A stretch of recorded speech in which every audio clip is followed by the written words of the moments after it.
Hello students, welcome to smart world school of complete education. आज हम पढ़ेंगे English में चैप्टर नंबर 15, जो कि है एक poem. It can be done, मतलब ये संभव है।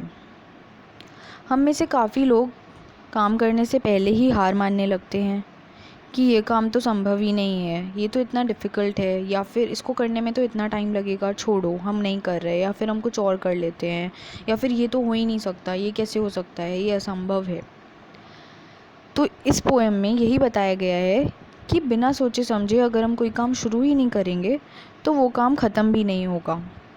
लेकिन अगर हम अपने अंदर विश्वास रखेंगे और उस काम को करना शुरू कर देंगे तो अंत में हमें कुछ ना कुछ तो सीखने को मिलेगा ही, और सफलता मिलती है तो वो और भी अच्छा है।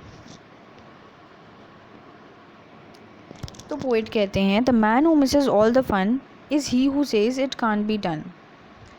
अगर आप पहले ही बोल दोगे कि ये नहीं हो सकता तो उस कार्य को करने में जितनी मस्ती होगी और जो भी कुछ आपको सीखने को मिलेगा वो सब आप मिस कर दोगे। तो वही इंसान मिस करता है जो ये कहता है कि ये हो नहीं सकता।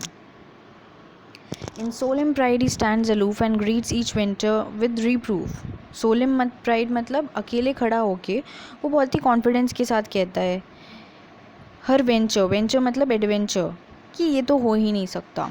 वो हर एडवेंचर को मना कर देता है कि नहीं नहीं नहीं, ये तो बहुत डिफ़िकल्ट है, ये नहीं हो सकता। लेकिन उसको ये नहीं पता कि वो इसको मना करने के बाद या इसको ना करने के बाद क्या खो रहा है। Had he the power he face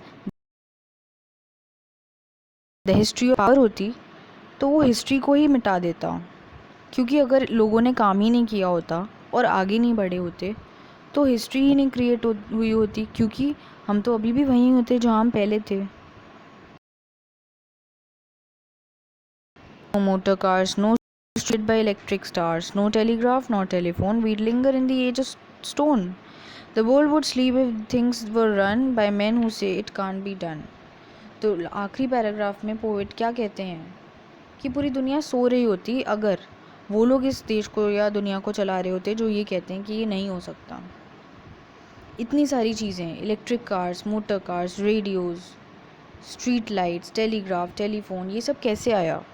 जब लोगों ने ट्राई किया, एक्सपेरिमेंट्स किए, बहुत से असफल हुए लेकिन अंत में सफल भी हुए, और उन्होंने ऐसी ऐसी चीज़ें ईजाद करी जिससे आज हमारी लाइफ कितनी आसान हो चुकी है। लेकिन अगर ये लोग नहीं ट्राई करते और नॉर्मल लोगों की तरह ये कहते कि ऐसा तो हो ही नहीं सकता, ये तो पॉसिबल ही नहीं है, तो क्या आज हम इतना आगे आ पाते? हम तो आज भी एज ऑफ स्टोन में ही रहते ना, मतलब पुरानी हिस्ट्री में ना हिस्ट्री बनती, ना फ्यूचर बनता, और ना आज में इतनी फैसिलिटीज़ मिलती। तो कहने का तात्पर्य सिर्फ इतना है कि कोई भी काम शुरू करने से पहले ही हमें ये नहीं सोचना चाहिए कि ये हो नहीं सकता। हमेशा अपनी पूरी मेहनत से ट्राई करो, सफलता ज़रूर मिलेगी, और अगर सफलता नहीं मिली तो सीखने को तो ज़रूर मिलेगा। थॉमस एल्वा एडिसन तो जानते ही होंगे ना, जिसने बल्ब बनाया था। आपको पता है वो 12वीं 10वीं फेल थे, और तो और बल्ब भी ना उनसे गलती से बना था। वो अपने एक्सपेरिमेंट्स में कई बार फेल हुए थे, 100 बार फेल हो चुके थे, लेकिन फिर भी हर बार उन्हें एक गलती पता चलती थी जिसको वो आगे जाके सुधार करते थे। और अंत में क्या हुआ, आज सब उनको थॉमस एल्वा एडिसन के नाम से जानते हैं, और जब भी बल्ब की बात होती है तो उनका नाम ज़रूर आता है।